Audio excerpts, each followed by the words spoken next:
मी 1 वाटी रवा घेतला आहे, 1 वाटी गूळ घेतला आहे, 1 फुलपात्र भरून दूध घेतलंय, ड्रायफ्रुट्स घेतले, तुमच्या आवडीप्रमाणे तुम्ही टाकू शकता आणि इलायची घेतलेली आहे कुटून.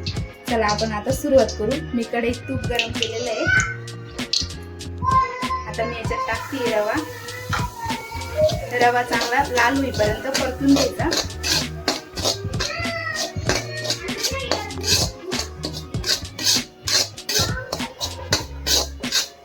जास्त लाल पण नाही करायचा, गुलाबी रंग आला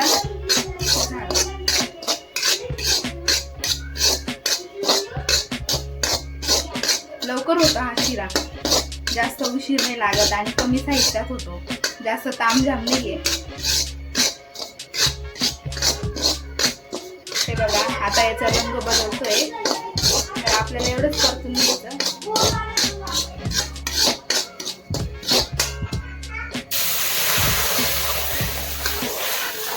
दूध टाकला की गूळ टाकायचा.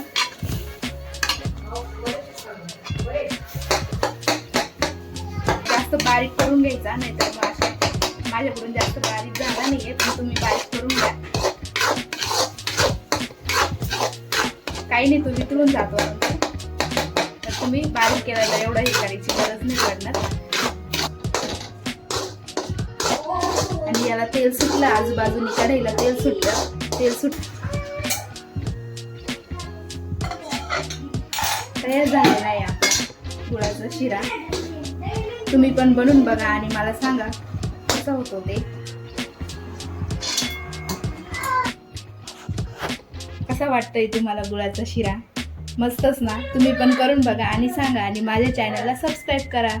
थँक्यू.